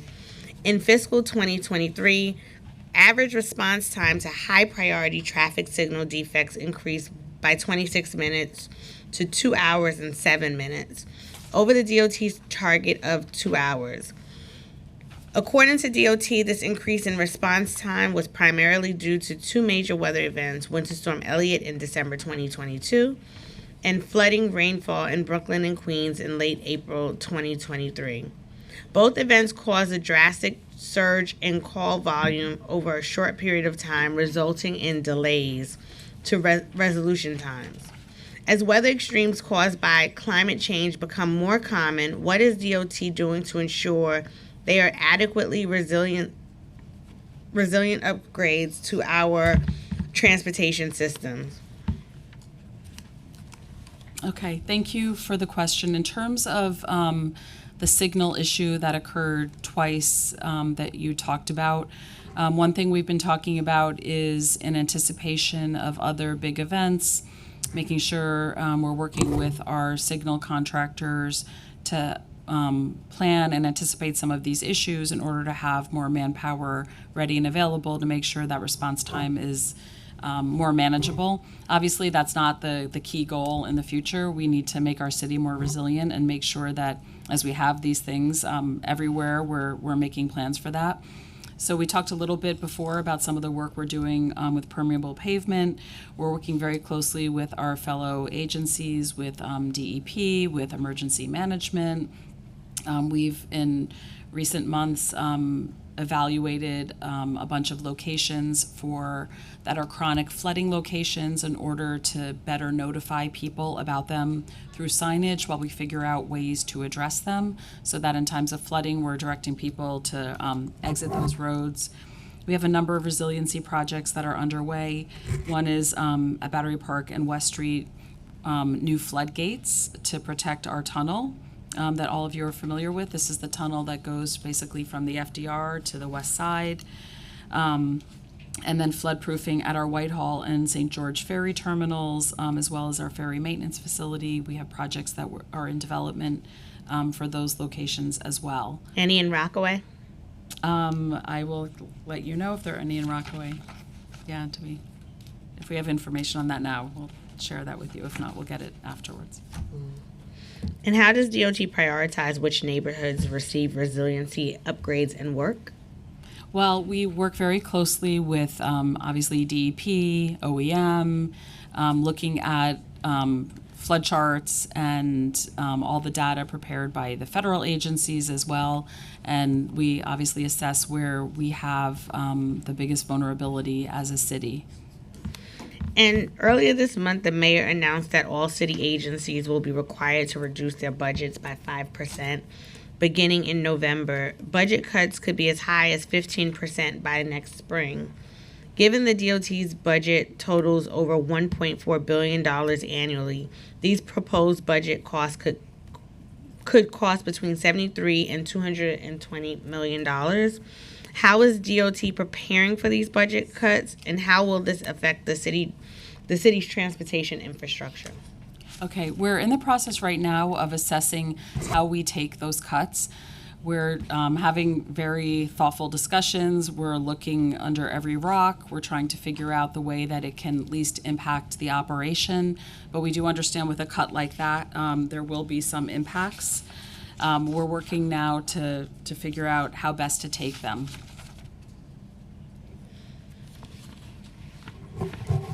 And as you're factoring this in, are you taking into account like the infrastructure repairs that need to happen? Right. Those discussions? Yes, I mean, the cuts are in the expense budget, so much of the discussions of what we've had today about the work that we're doing, that will be unaffected. Okay.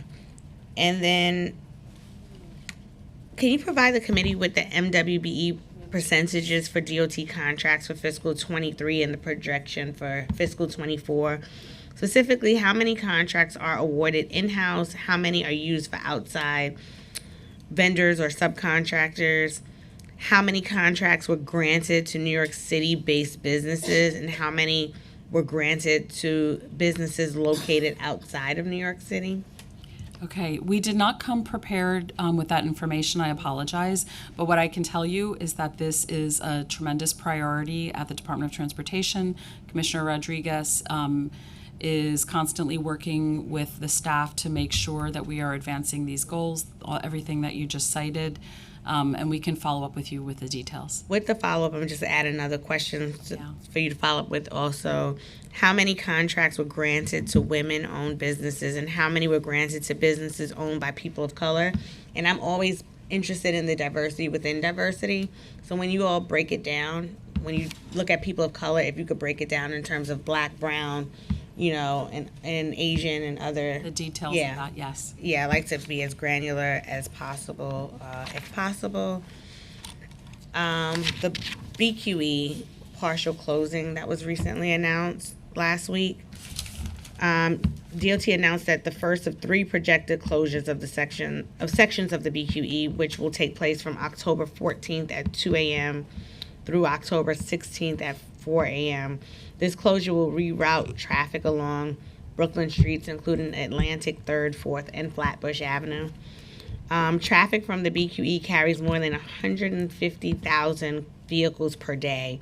How is DOT preparing for rerouting of this traffic, and what kinds of community outreach has DOT engaged in to ensure that drivers and residents of the affected communities are aware of the closure? Yeah, thank you for the question. It's something that we have had our eyes on for, at this point, several years now. So we have cross-regional coordination with our partners in Connecticut, Massachusetts, the state of New York, New Jersey. So we have been coordinating within our emergency agencies as well. So that plan has been communicated with local electeds. We've had several robust conversations, not only with the elected officials and their teams. We've also done presentations to communities, heard feedback, and we've made adjustments where we've been able to. I'm thinking just off the top of my head of a conversation with Assemblyman. Are you promoting any on like 1010 Wins or on the morning Exactly. shows? Exactly. Has that been also put into the plan in terms of getting the word out? But I will say that I only learned of it when I was preparing for the hearing. And, I also use the BQE from Queens to come into the city from times. And so wanting to understand how that gets out to New York commuters. I want to speak, I'm having our team look up to talk about the specific press outreach, but we do publicized publicly on all of our social media channels. Our we have print materials. We have street teams that have been very, very active in getting out to communities that are going to be impacted. And if you have any additional help that you can lend in each of your offices, we would gladly accept it. It's going to be a big burden to bear for us. We're going to work very hard to make it as minimal as possible. But yeah, it's definitely all hands on deck. And can you please provide the committee with an update on the status of the BQE cantilever project? Yes, thank you for your question. So we have begun the process of interim repairs, which we just talked about. We've also done 3 rounds of workshops where we have done issue identification and been in pretty constant communication with communities up and down the corridor, and specifically the project is in BQE Central between Atlantic to Sands. Right now we have applied to the federal government for grants, and we've received letters of support from the federal delegation, and we're currently working through the NEPA process right now. And does DOT plan to move forward with its plan to fix the BQE cantilever as outlined by the de Blasio administration's commission panel, or will it move forward with an alternative plan? Well, just to be specific, we are and have publicly stated a plan to proceed through the NEPA process right now. So yes, we are going through the environmental review. We are preparing a traffic study right now to determine which sorts of configurations we're going to put into that application. But we are proceeding right now. And then just really quickly revisiting the DOT pothole inspectors. DOT inspectors completed 16% fewer inspections in fiscal 2023 when compared to fiscal 2022. DOT attributes this decrease to staffing shortages. Pothole summonses decreased 17% over the same period of time. According to the MMR, since January 2023, DOT has hired 19 new inspectors. Of these, how many are currently trained and actively working in the field as inspectors, and how many are still being trained, and what kind of training do inspectors undergo, and how long does it take? Okay. Let me know if you need to repeat any. I'm good. So while at the beginning of the construction season, we brought on a number of inspectors, since then and over the summer, we've lost a number of inspectors as well.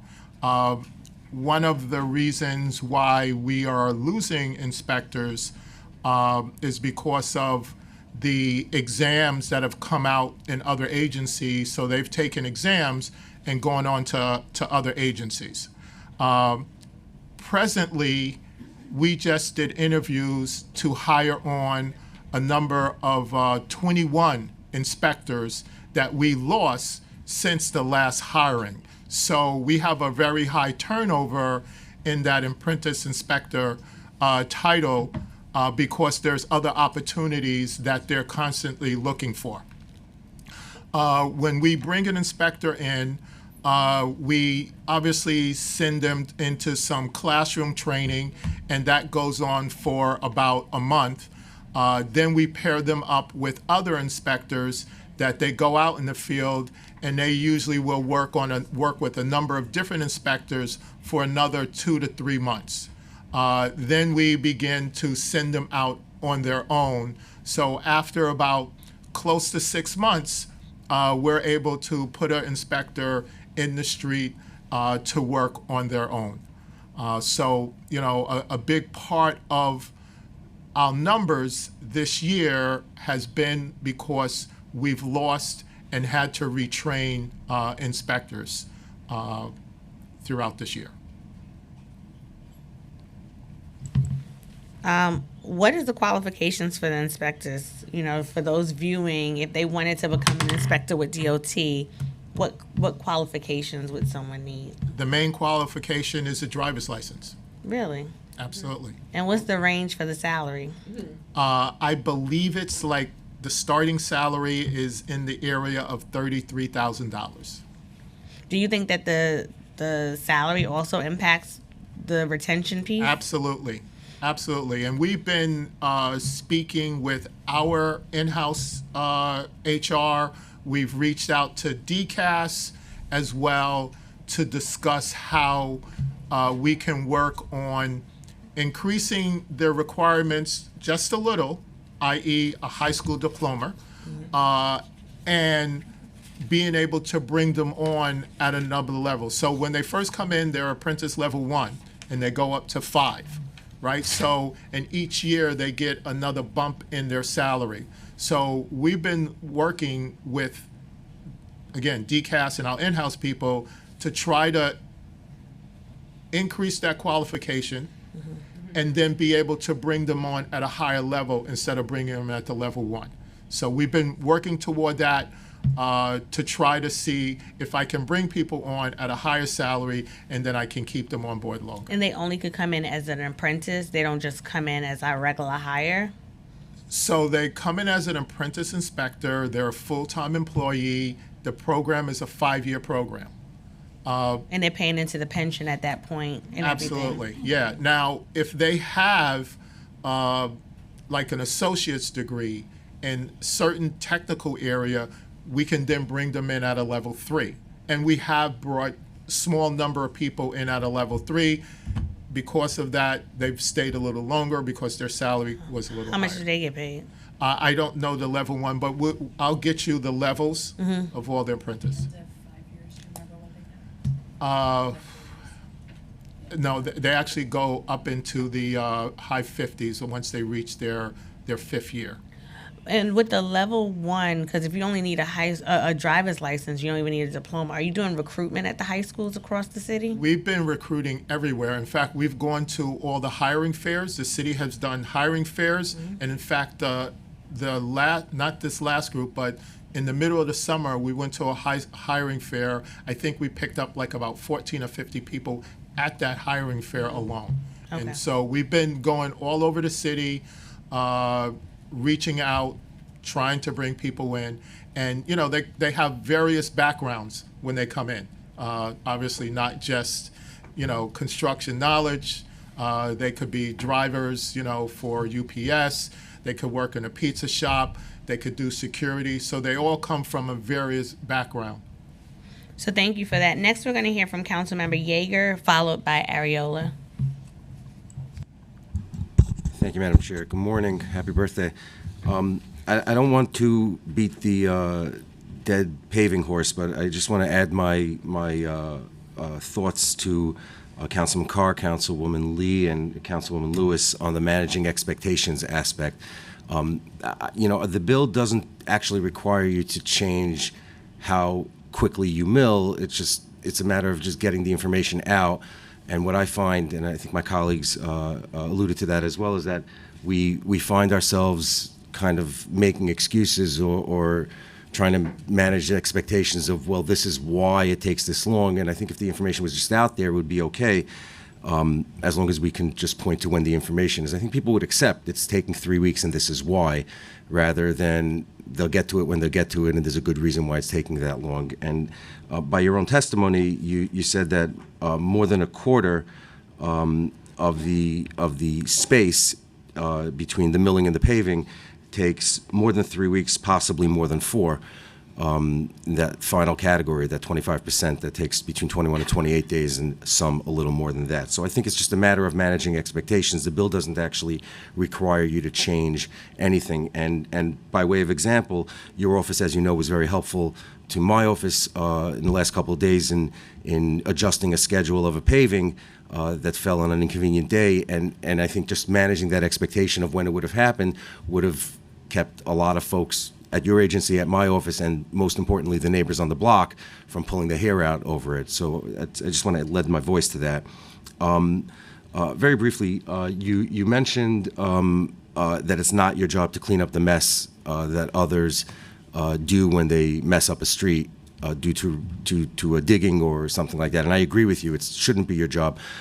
it should be their job. But when they don't do it, isn't it ultimately the city's job? And can't we find a way that the city does the work and then puts the financial burden on the utility or whatever private industry or enterprise messed up the street? And I'll just ask my last question so that I can get that in, and you can take whatever time you need.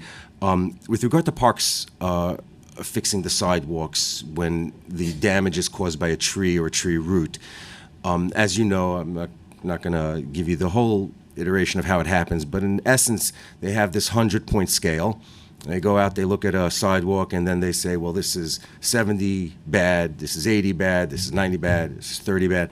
30 doesn't mean it's good. 30 just means it's, less bad than 40, which is less bad than 70, which is less bad than 99.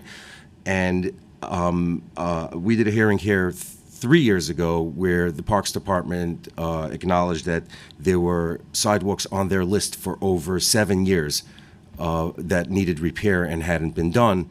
It's not blaming you because that's a different agency, but my question is whether or not there can be a way that, because you are the experts on sidewalks, streets, the Parks Department is the experts on trees, and what they do is they contract out the work.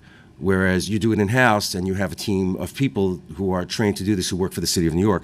Is there a way that the Parks Department can, subsequent to the getting out there and grading the sidewalk, then just simply turn this work over to DOT and DOT takes it from there and leaves out the tree and flower people to do whatever it is that they do, which most of us don't know, but we do know that they don't do it on time. Whereas you are in a position to manage expectations in a real way, and when a street is broken, you do get to do it. And you do it based on when that street or sidewalk needs to be fixed. So can you take that work away from them? And if so, what is needed from us to help you do that? Okay. In a moment, I'll ask Leon to answer that question for you. We work very closely with the Parks Department. And by the way, we do some work in-house, but we mainly do things through contracts as well. So he'll explain how we coordinate that work. But in answer to your first question, we have close to 1 million street opening permits a year that we issue to entities to cut into the streets for various reasons. We're not in a position to be able to find the resources to address any improperly done street cuts or repairs by those entities. So I understand where you're going, that could we back charge them if we try to get them to do a good job, they don't do a good job, could we repair that work and back charge them? We wouldn't begin to have the resources to be able to do that. But we do have staff, Commissioner Hayward's staff, that do go out and follow up on these street cuts. We do a lot of coordination meetings with all of the utilities at a very high level. We raise issues to them when they have things they're not getting to and street cuts that are failing. So our focus has really been on getting them to do the job correctly. And listen, for the most part, they do a good job. There are very few locations that they leave in hazardous condition or disrepair. So we've had quite a bit of success in working with them. There are more locations that I'm sure still need to be addressed and we need to do better. We can take any of them from all of you and focus on that. But really our focus is to have them leave the streets in the proper condition. So we do work with Parks Department and try to identify locations where we have both gone to. As I had mentioned before, there are times when a property is inspected by Parks Department and put on their list.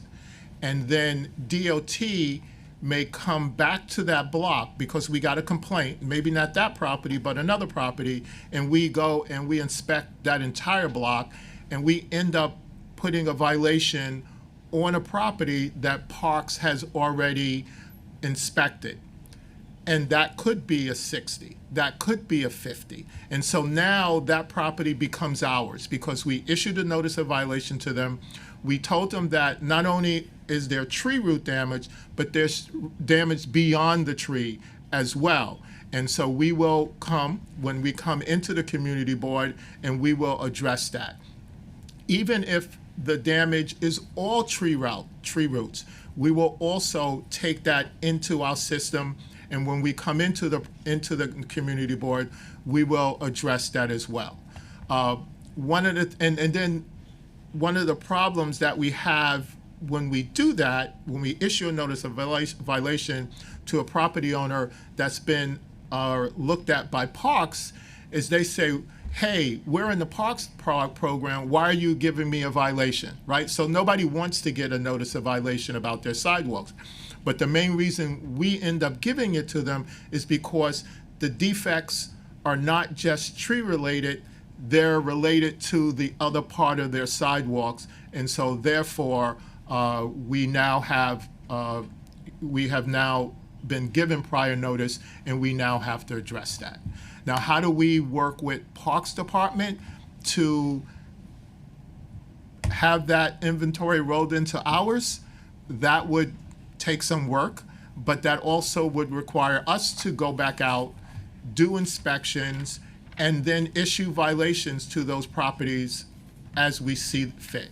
So we can talk about how we can go down this avenue, but it would have to be close coordination with Parks Department and also an education so that people understand that, you know, I'm in Parks program, but now you're issuing me a violation and you're going to come fix my sidewalk and I'm going to end up getting a bill later down the road. So those are some things that we have to work through before we get there.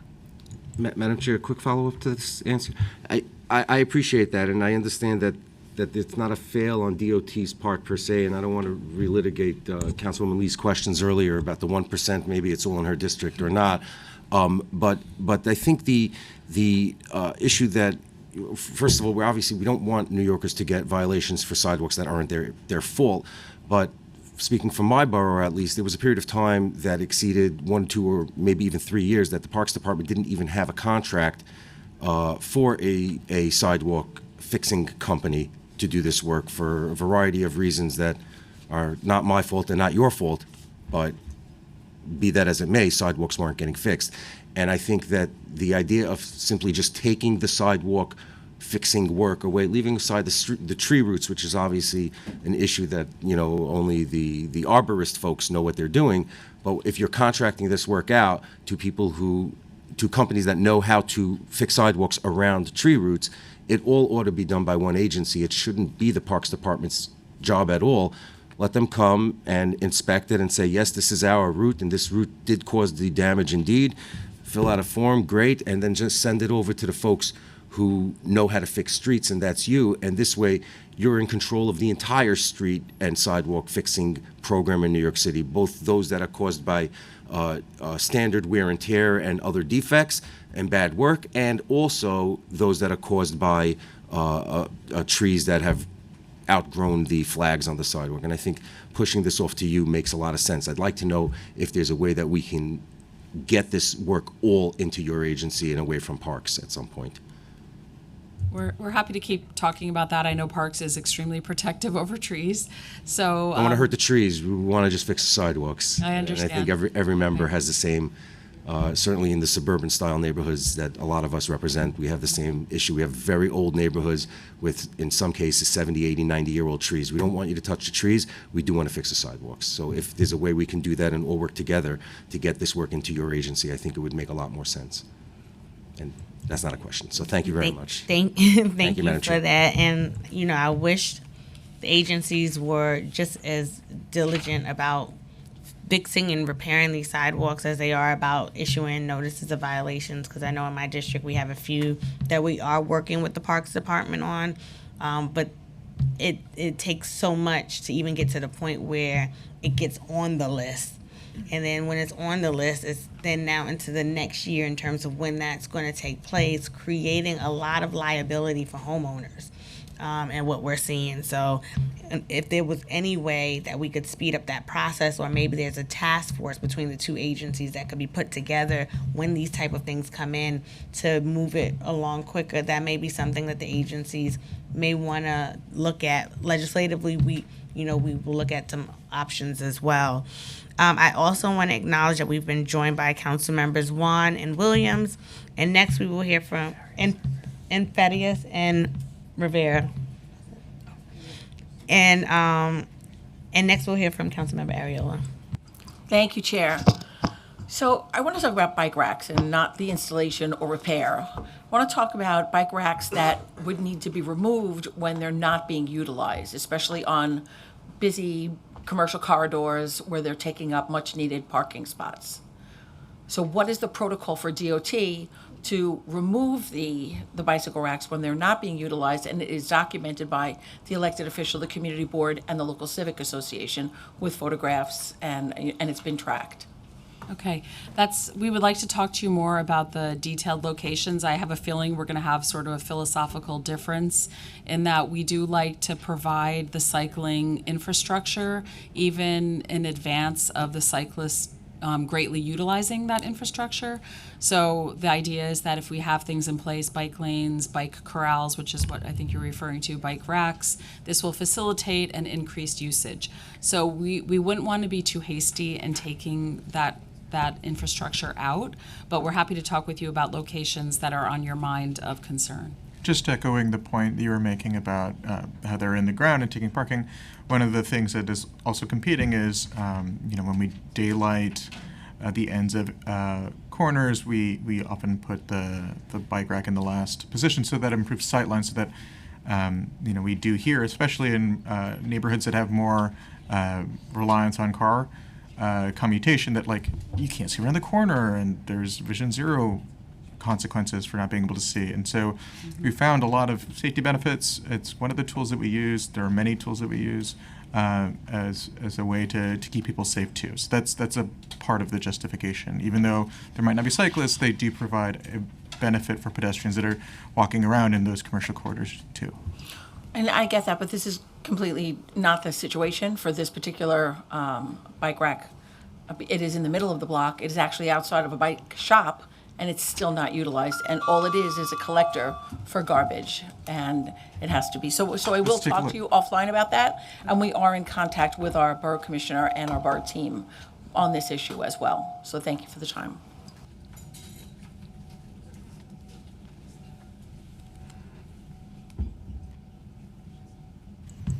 Do any other members have questions? All right. Thank you so much for being here today. We'll move to public testimony. Let's go to cultural.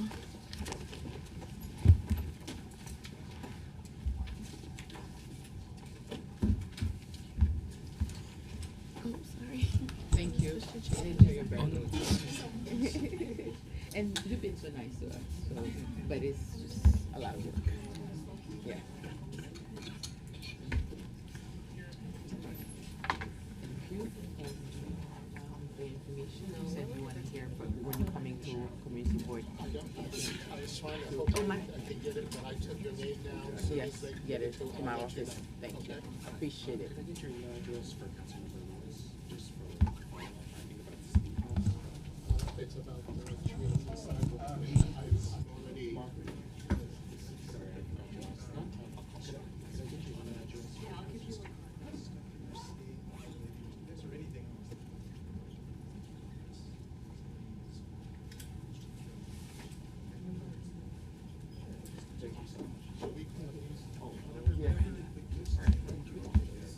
Let me have one. Thank you. I appreciate it. Thanks.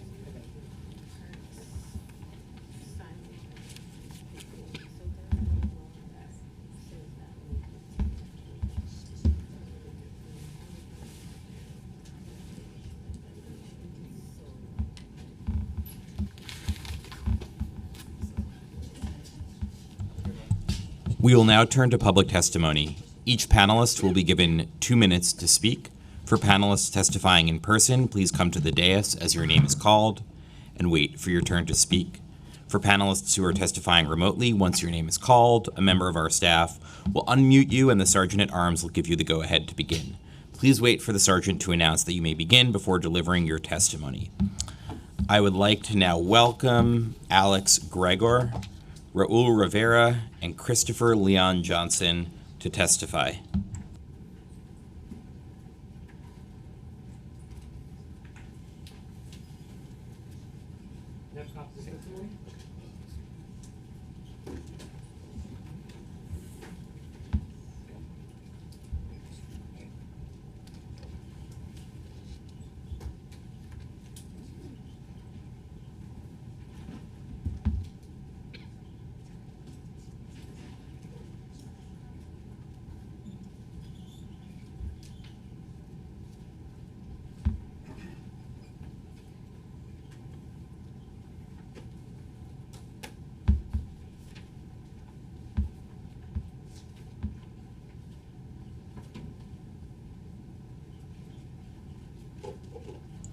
We'll begin with Alex Greger when ready.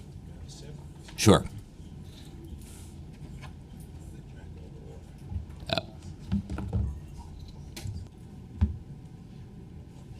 Thank you very much. My name's Alex.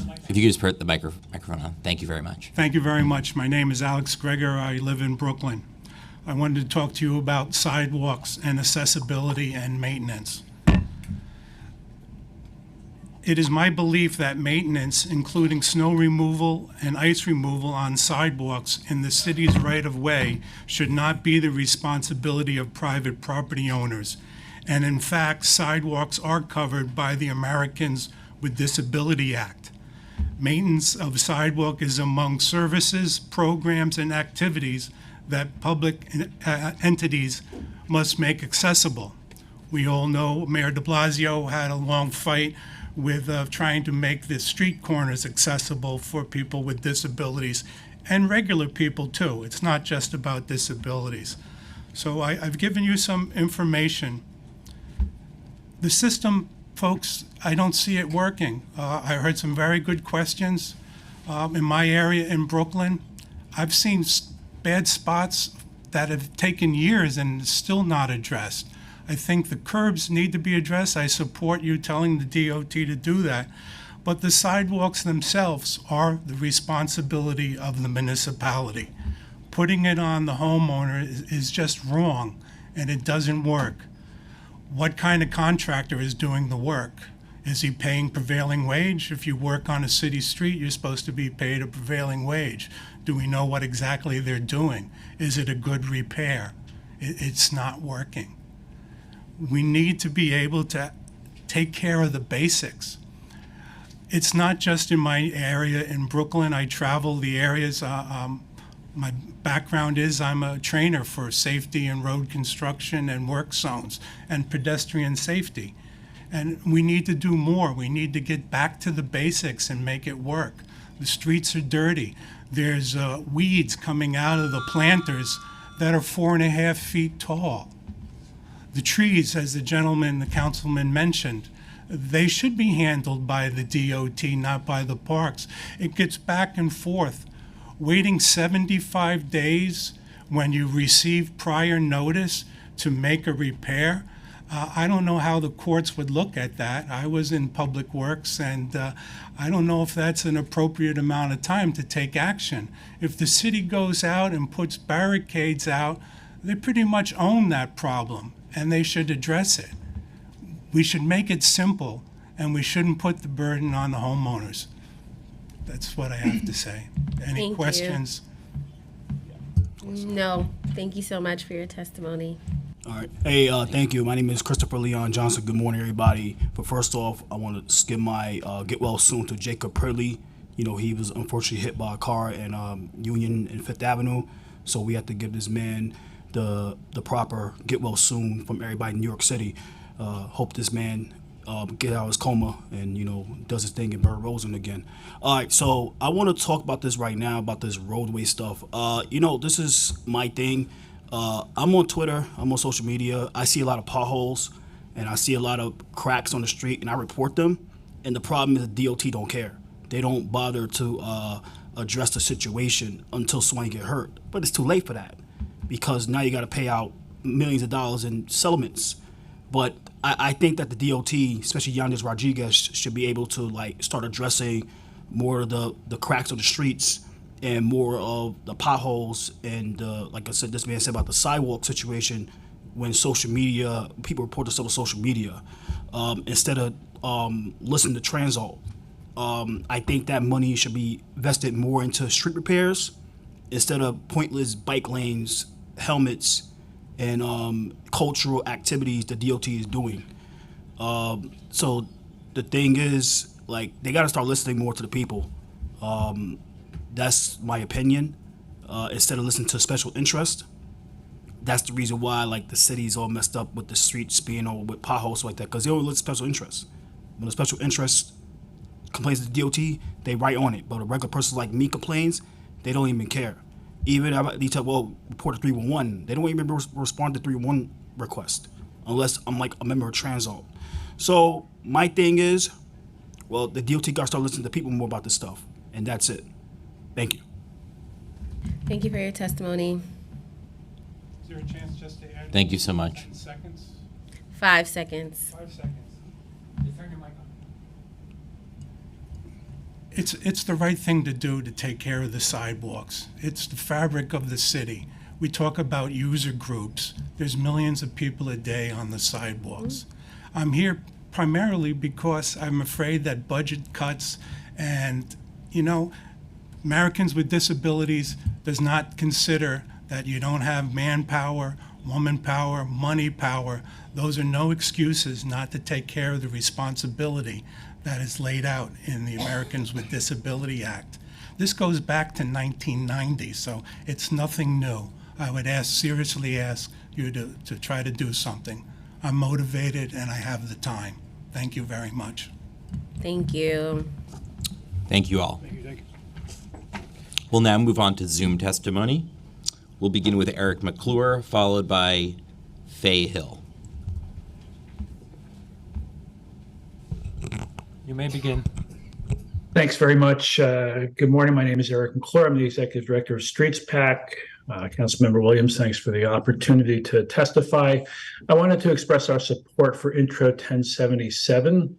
As with its predecessor, Intro 0258A, which became Local Law 114 of 2022, we support passage of Intro 1077. Local Law 114 requires the city to produce by the end of this year a report identifying the number of operational public bathrooms across the city, and more importantly, to identify at least one location in each zip code area where it would be feasible and appropriate to install a public restroom. Intro 1077 takes the next step by requiring the administration to develop a report that proposes a project plan and timetable for the development and installation of these facilities. As we stated in our testimony in support of Intro 258A, New York City lags well behind most peer cities in providing ready access to clean, safe public restrooms. And as access to bathrooms is an equity, public health, and sanitation issue, it's inexcusable that we haven't done at least what other major cities have in providing such facilities.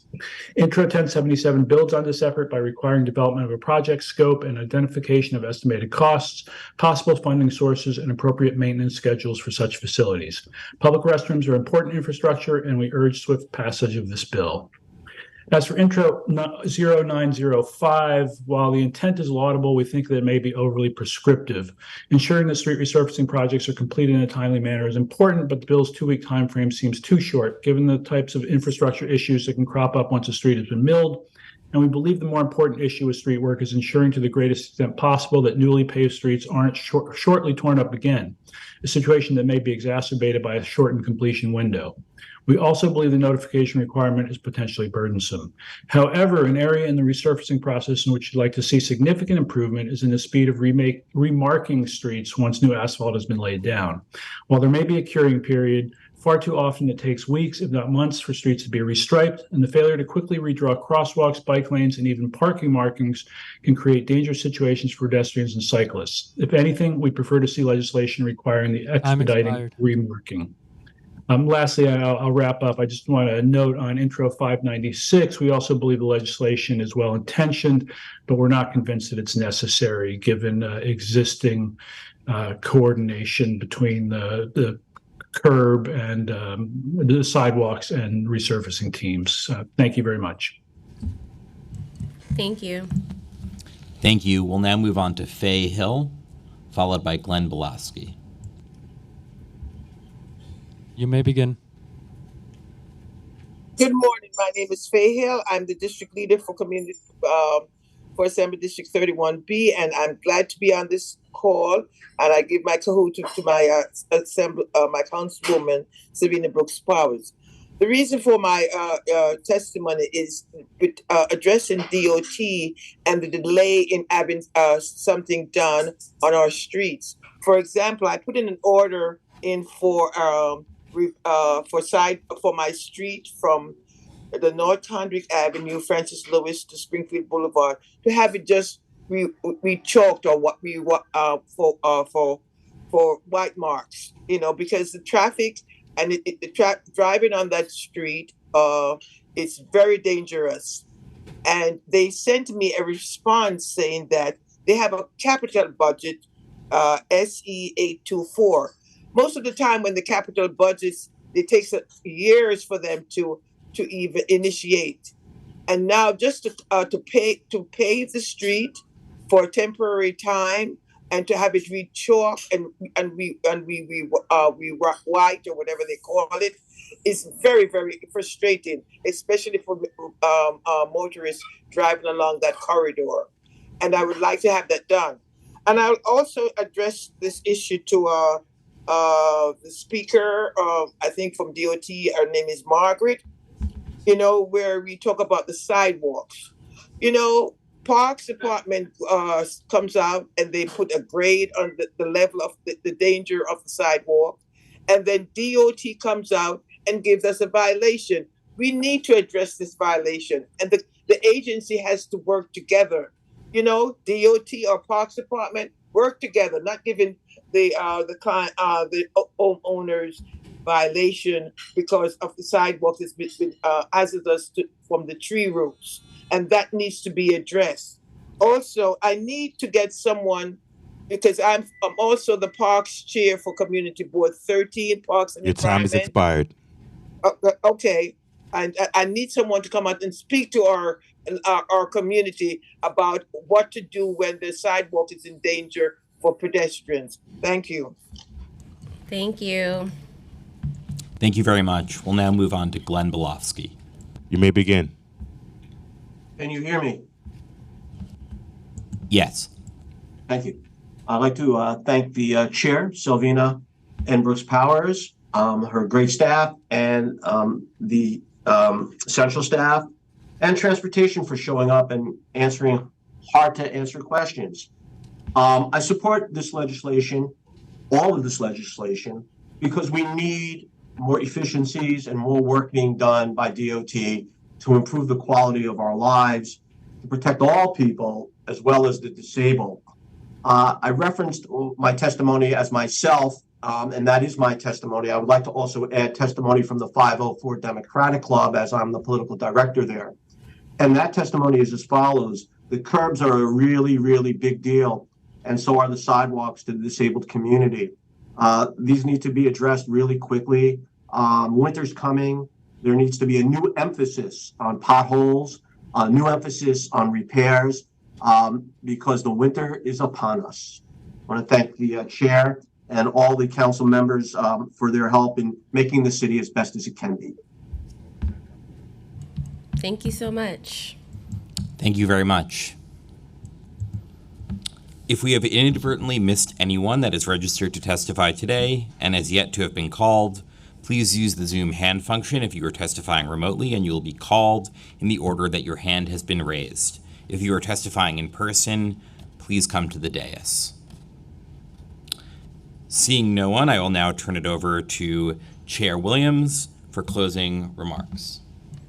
Thank you all so much for your testimony, and we look forward to addressing this very serious issue.